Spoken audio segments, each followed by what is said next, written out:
Ouais, Shalom Akim, Shalom. Commençons tout d'abord, comme toujours, en donnant tout honneur et toute gloire à notre pouvoir. Yahweh, Bahasham, Yahweh Shai, Bahasham Rocha Kodash. Double honneur et respect aux apôtres de Great Millstone, ce que Yahweh Bahasham Yahweh Shai établit pour guider les élus de la nation d'Israël. Et bien sûr, Shalom aux élus. Ouais, cette leçon sera centrée sur un sujet dont on a abordé dans le dernier camp. Donc, on parlait des sociétés secrètes. Une des sociétés secrètes les plus affluentes aux États-Unis et la société secrète de Skull and Bones. Ok.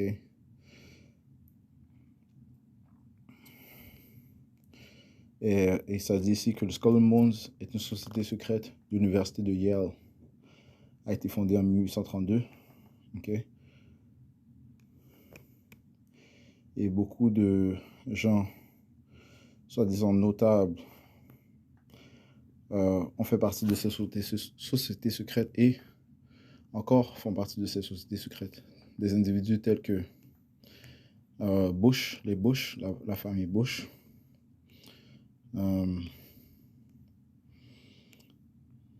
Ça dit ici Percy Rockefeller, ok.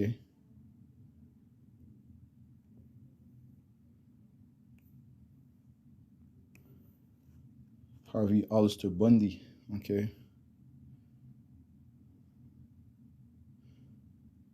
Ok, de la famille de Bundy, qui est, elle aussi est une famille affluente aux États-Unis.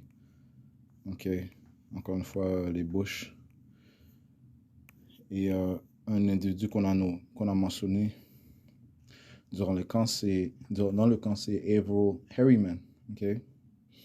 Et Averell Harriman, c'est un homme d'affaires associé fondateur de Harriman Brothers et Company, ou plus tard de Brown Brothers Harriman.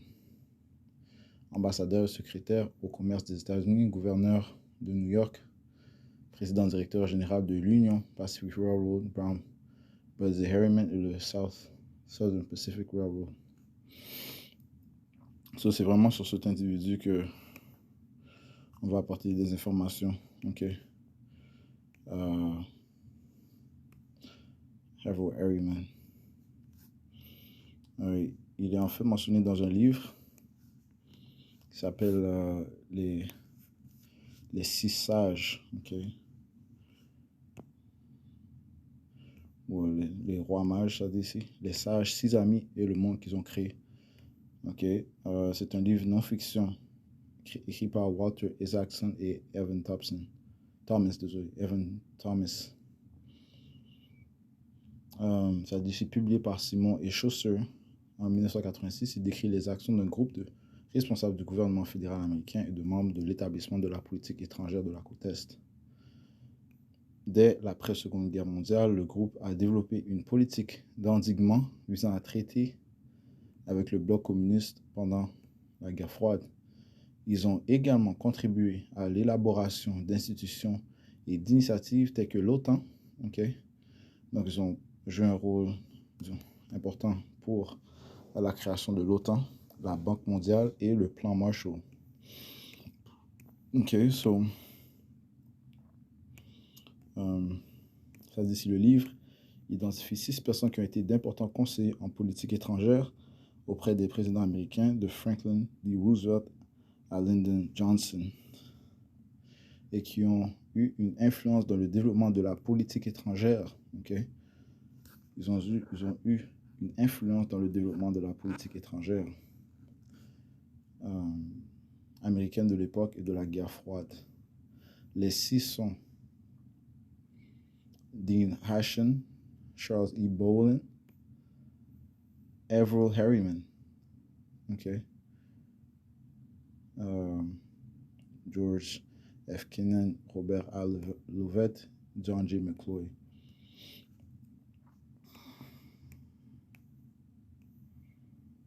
Okay.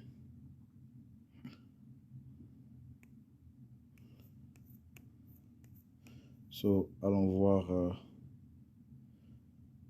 qui compte sur ces 3 institutions extrêmement importantes que ces individus ont influencé. OK? L'OTAN. OK? L'OTAN est l'organisation du traité de l'Atlantique Nord. OK? Est une alliance militaire intergouvernementale de 31 États membres, 29 Européens et 2 Nord-Américains, créée au lendemain de la Seconde Guerre mondiale. L'organisation a mis en œuvre le traité de l'Atlantique Nord signé à Washington, D.C. Le 4 avril 1949. Ça dit l'OTAN est un système de sécurité collective. Ses États membres indépendants acceptent de se défendre mutuellement contre les attaques de tiers. Okay? Donc, c'est une alliance entre des pays contre une attaque. Donc, si un de ces pays se fait attaquer, eh bien, tous ces pays qui sont en alliance doivent intervenir. Okay? Pendant la guerre froide, l'OTAN a servi à contrôler la menace posée par l'Union soviétique, qui est maintenant la Russie. Okay? L'alliance est restée en place après la dissolution de l'Union soviétique et du pacte de Varsovie et a participé à des opérations militaires dans les Balkans, au Moyen-Orient, en Asie du Sud et en Afrique. Okay? Donc, a participé dans des opérations militaires. Okay? Donc, ils ont joué un rôle sur comment le courant du monde allait se produire après la Deuxième Guerre mondiale. Okay? The World Bank.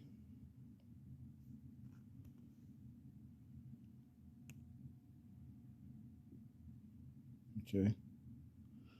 La Banque mondiale est une institution financière internationale qui accorde des prêts et des subventions au gouvernement des pays à revenus faibles ou intermédiaires dans le but de poursuivre des projets d'investissement. Okay?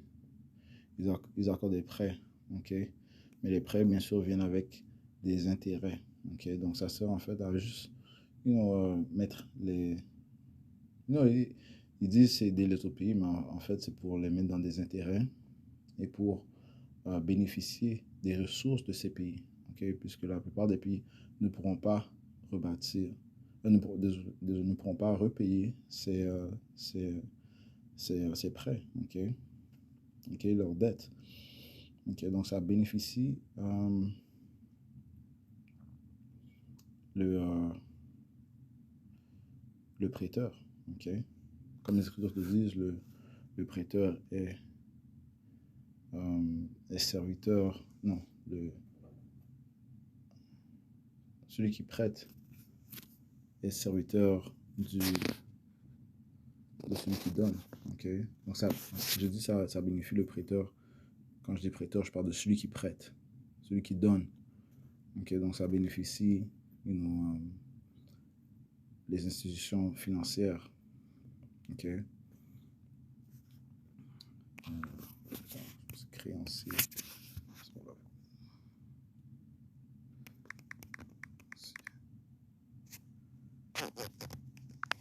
Créancier.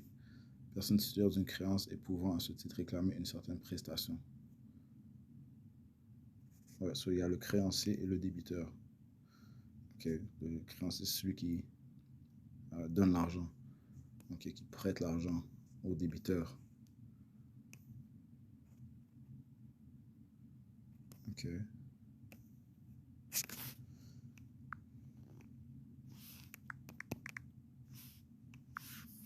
Ouais. Le créancier est la personne qui, face à une obligation, dispose d'un droit sur une autre personne. Cette autre personne est appelée le débiteur. Okay? Comme, laisse-moi sortir le précepte qui dit que, en anglais, c'est the borrower is servant to the lender. On va prendre ça en français. Proverbe 22, 7.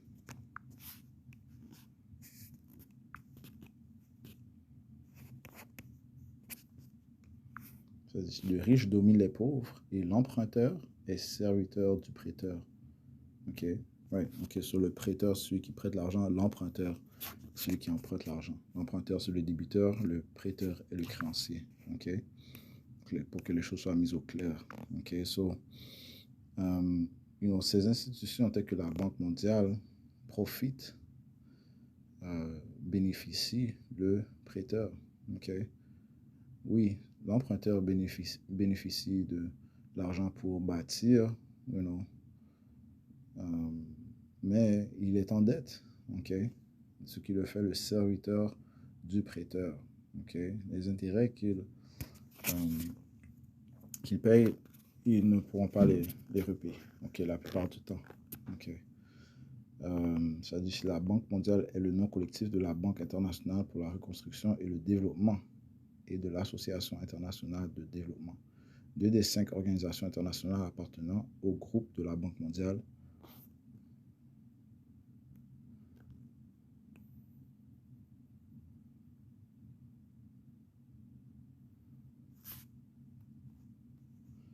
Ça dit ici, le groupe de la Banque mondiale est une famille de 5 organisations internationales qui accordent des prêts à effet de levier aux pays en développement. Il s'agit de la banque de développement la plus grande et la plus connue au monde et d'un observateur auprès du groupe des Nations Unies pour le développement. You know, so, ça bénéficie les riches. OK? On va voir. Le président, c'est Ajay Banga. OK.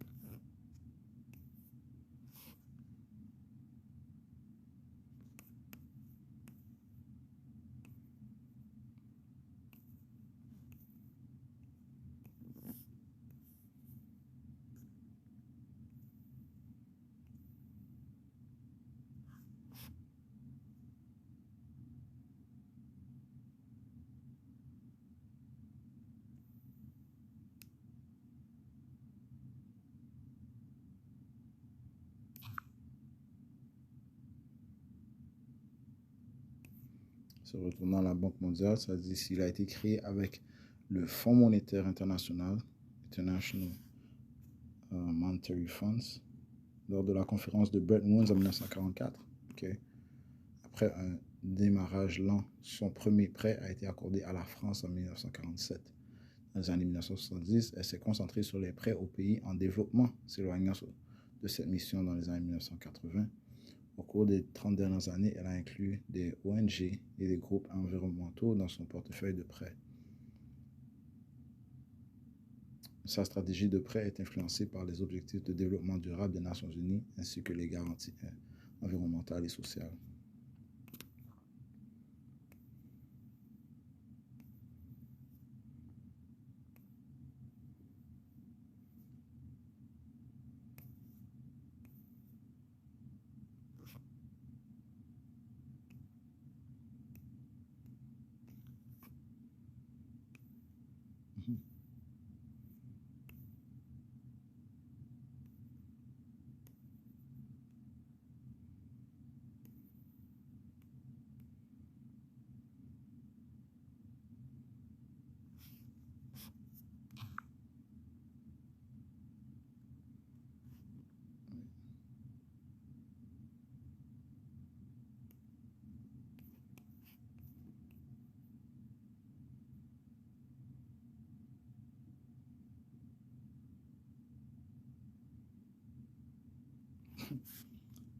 Je viens de lire cette partie-là. Ça dit ici, en septembre 2020, pendant la pandémie de Covid, le C-19, la Banque mondiale a annoncé un plan de 12 milliards de dollars pour fournir aux pays à revenus faibles et intermédiaires un vaccin une fois qu'il aura été approuvé. Et non, ils vont te donner un prêt, mais tu dois prendre le vaccin aussi. You know. Juste les pièges du serpent, you know. So, une autre institution créée par cet individu, Avu Harriman, a joué un rôle influent, c'est aussi le Marshall Plan. Okay?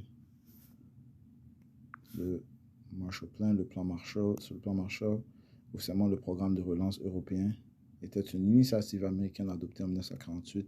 Parce qu'on voit que toutes ces choses-là se sont produites vers la fin de la Deuxième Guerre mondiale, ou bien après la Deuxième Guerre mondiale, afin de changer le courant des choses. Ces individus, de ces sociétés secrètes, ils veulent savoir comment acquérir le pouvoir, garder le pouvoir et comment utiliser le pouvoir à leur avantage pour avancer leurs objectifs. Et qui est d'avoir le contrôle sur tout le monde. Ils veulent avoir le contrôle complet sur le monde. C'est pour ça qu'ils ont des institutions comme l'OTAN, la Banque mondiale et le Marshall Plan qu'on va continuer à lire, ça dit ici. Les États-Unis ont transféré 13,3 milliards de dollars, l'équivalent de 173 milliards de dollars en 2023, sous forme de programme de relance économique aux économies d'Europe occidentale après la fin de la Seconde Guerre mondiale. C'était une aide que les Américains ont fait envers les pays européens, les pays d'Europe. Sur le plan Marshall, c'était une initiative américaine adoptée en 1948 pour fournir une aide étrangère à l'Europe occidentale. C'est la bête. La bête, les membres de la bête qui cèdent, les membres des pays dominés de l'Union européenne et de l'OTAN, qui inclut l'Amérique qui s'entraide. Notamment, c'est l'Amérique qui a aidé les pays de l'Europe occidentale. Ça dit ici dans le livre de Apocalypse 17 et verset 18, ça dit ici, et la femme que tu as vue est cette grande ville, qui parle de l'Amérique, qui règne sur les rois de la terre.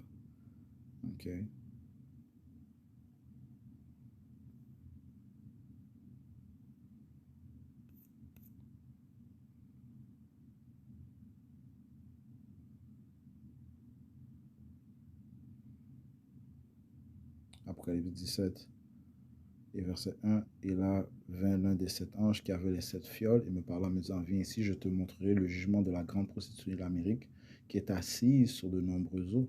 Les eaux représentent les différentes nations, les peuples. Verset 2, avec laquelle les rois de la terre ont commis fornication et les habitants de la terre ont été enivrés du vin de sa fornication. Ils ont pris part de ses philosophies. Ils ont fait des accords avec elle, des alliances avec elle. Verset 3, ainsi il m'emporta en l'esprit dans le désert et je vis une femme assise sur une bête de couleur écarlate, pleine de noms de blasphème, ayant 7 têtes et 10 cornes. Et la bête représente encore une fois ces nations de l'Union européenne et les nations de l'OTAN. De l'OTAN. Et la femme est assise sur la bête. Donc c'est elle qui réellement contrôle cette bête. Elle est au-dessus de la bête. Et on voit que c'est l'Amérique qui a vraiment aidé l'Europe à remporter cette Deuxième Guerre mondiale. Et c'est l'Amérique aussi qui a relâché les bombes atomiques, Little Man et Fat Boy, au Japon, ce qui l'a aidé à être solidifié dans le monde comme étant la terreur du monde.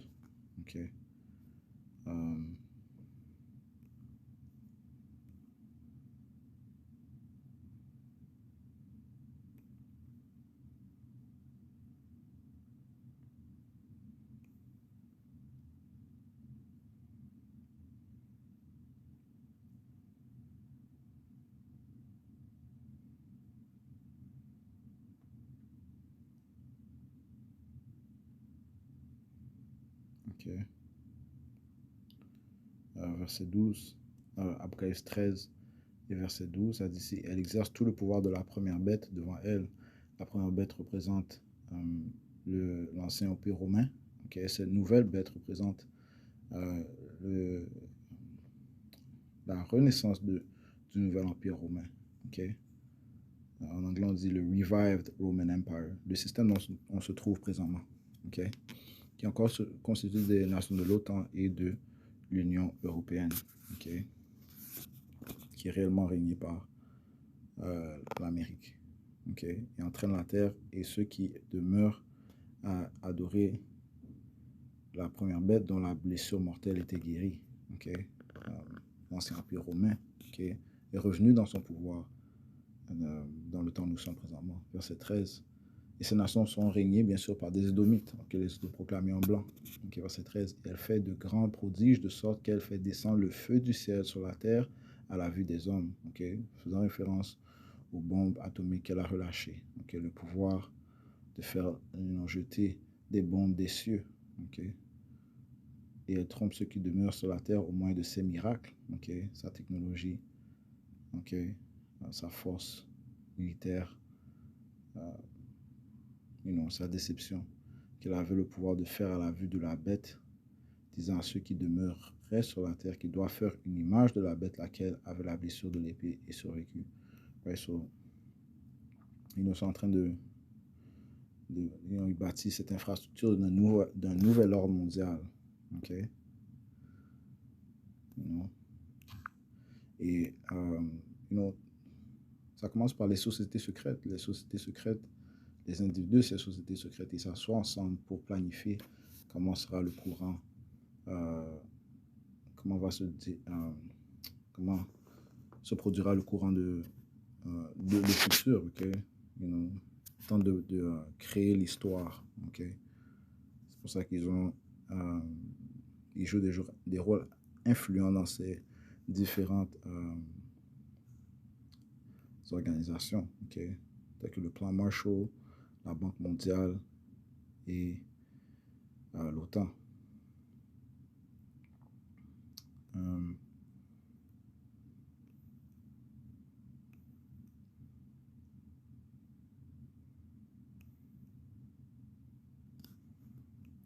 Les objectifs des États-Unis étaient de reconstruire les régions déchirées par la guerre, de supprimer les barrières commerciales, de moderniser l'industrie, d'améliorer la prospérité européenne et d'empêcher la propagation du communisme. Le plan Marshall proposait la réduction des barrières interatiques et l'intégration économique du continent européen, tout en encourageant également une augmentation de la productivité ainsi que l'adoption des procédures commerciales modernes. Okay. Les barrières interactives, on va voir ce que ça veut dire.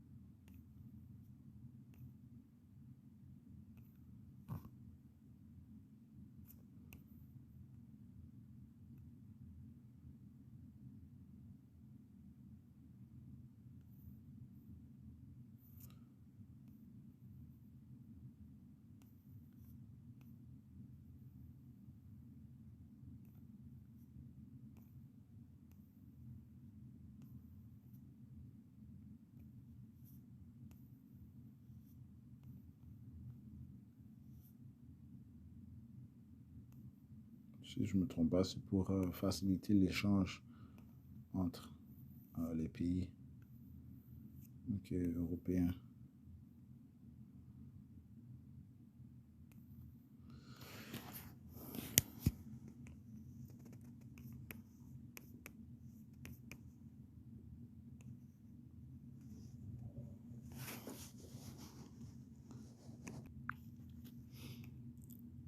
Non, ce sont les... en anglais, ça dit ici, the Marshall Plan proposes the reduction of interstate barriers. OK. So, ils voulaient juste faciliter comment ça, les voyages entre États et aussi enlever les barrières d'échange, les barrières commerciales. OK. Sur le point que ce sont des individus qui font partie de ces sociétés secrètes qui en fait contrôlent le monde. OK. Notamment cet individu Et un de ces individus, c'est Everett Harriman. Okay. C'est parti de ces... comme ça dit dans le livre, c'est les rois mages ou bien les 6 amis et le monde qu'ils ont créé. Et cet individu, Everett Harriman, faisait partie de la société secrète du Skull and Bones, qui eux sont, suivant les recherches, sont connus pour utiliser la théorie de Hegelian, de Hegelian dialectic, qui se résume en apportant la pression d'en haut, la pression d'en bas. Okay, ils sont dans le business de gérer les conflits. Okay, ils sont responsables de créer les conflits, okay, et gérer les conflits, okay, apporter une solution, apporter le problème, attendre ou créer la réaction ou influencer la réaction et par la suite apporter la solution. Okay. Allons dans le livre de Psaume 64.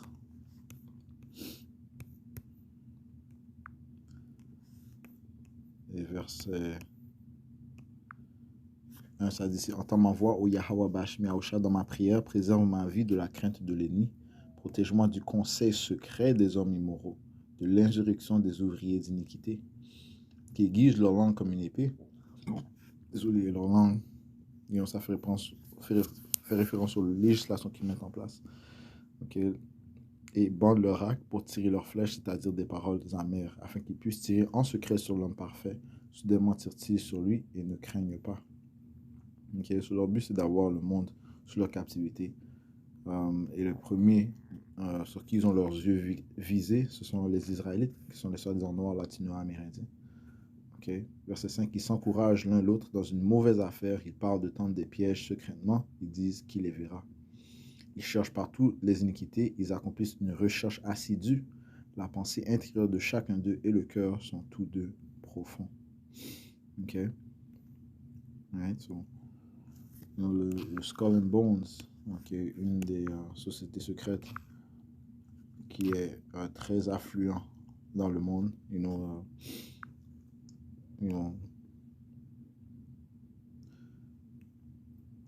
et qui est très affluent en Amérique. Ok. So, juste toucher sur ce sujet, je pense revenir avec plus d'informations si Yahweh Bashmi Aosha le permet. So, on va finir avec ça en donnant tout honneur, toute gloire, mais tout voir. Yahweh Bahashem Yahweh Shai Bahashem Rucha Kodash. Double honneur et respect aux apôtres de Great Millstone. Shalom aux élus.